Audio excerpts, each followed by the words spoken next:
Assalamualaikum warahmatullahi wabarakatuh.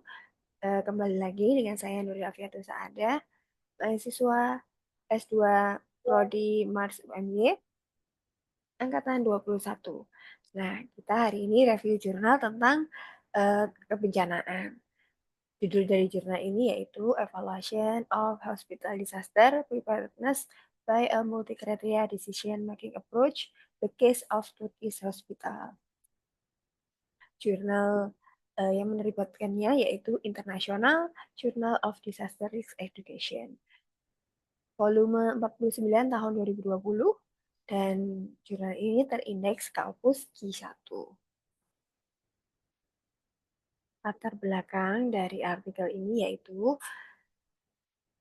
menjelaskan pentingnya kesiapan rumah sakit dalam menghadapi bencana, baik itu bencana alam maupun buatan manusia, dengan meningkatkan frekuensi dan dampak bencana di seluruh dunia, khususnya di negara seperti Turki yang mengalami banyak bencana.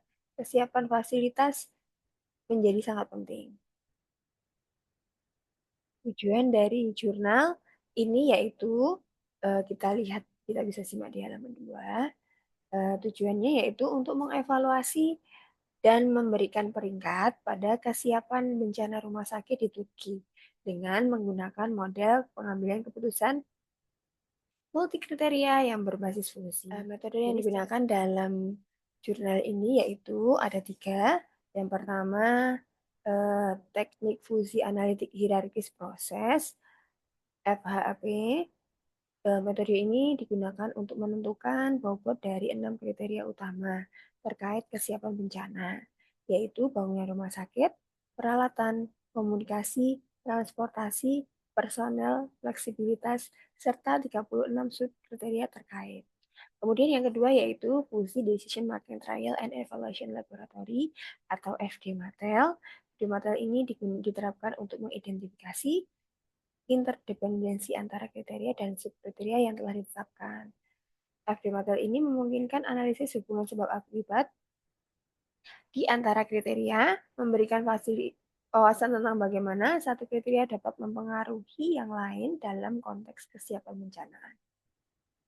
Kemudian yang ketiga yaitu teknik for order preference by similarity to ideal solution atau TOPSIS. TOPSIS ini digunakan untuk memberikan peringkat kepada rumah sakit berdasarkan tingkat kesiapan bencana yang telah dievaluasi. Hal yang menarik dari jurnal itu ada beberapa. Yang pertama yaitu pendekatan hybrid, yaitu jurnal ini menggunakan pendekatan multikriteria yang mengintegrasikan beberapa teknologi canggih seperti FHAP, FGMATA, dan TOPSIS untuk mengevaluasi kesiapan bencana rumah sakit dalam menghadapi bencana. Kemudian pendekatan ini memberikan gambaran yang lebih holistik dan komprehensif dibandingkan dengan metode tradisional yang biasanya hanya menggunakan satu alat evaluasi. Kemudian yang kedua, fokus pada interdependensi. Melalui penggunaan FD model ini, penelitian ini tidak hanya mengevaluasi kriteria dan subkriteria secara individual, tetapi juga mempertimbangkan interdependensi di antara mereka. Ini penting dalam konteks rumah sakit, di mana banyak faktor terkait dan dapat mempengaruhi respon terhadap bencana. Kemudian yang ketiga yaitu hasil yang berbasis data. Penelitian ini mengumpulkan data melalui kuesioner yang dinilai oleh para ahli di bidang manajemen bencana, yang menambah kredibilitas dan relevansi temuan. Keterlibatan pakar menjamin bahwa evaluasi mencerminkan praktek dan kebutuhan terkini dalam manajemen resiko bencana di rumah sakit. Yang selanjutnya yaitu identifikasi kelemahan spesifik. Hasil studi menunjukkan bahwa kelemahan tertentu yang dihadapi di rumah sakit seperti kurangnya peralatan medis, keterbatasan staf, dan kebutuhan untuk program pelatihan. Hal ini memberikan wawasan praktis bagi pengelola rumah sakit dan pemangku kepentingan untuk melakukan perbaikan yang diperlukan. Kemudian yang selanjutnya yaitu rekomendasi untuk peningkatan. Penelitian ini tidak hanya memberikan hasil evaluasi, tetapi juga menawarkan rekomendasi konkret untuk pengelolaan kesiapan bencana lebih baik untuk rumah sakit. Kemudian dari jurnal ini, bagaimana bisa diterapkan di Indonesia? Jadi sebenarnya ada beberapa poin yang perlu dipertimbangkan dalam implementasi di Indonesia. Yang pertama yaitu adaptasi model.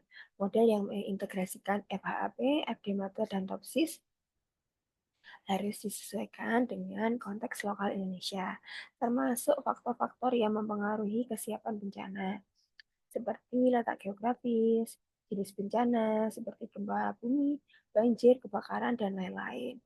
Kemudian serta regulasi sistem kesehatan yang berlaku di Indonesia. Yang kedua yaitu keterlibatan pemangku kepentingan.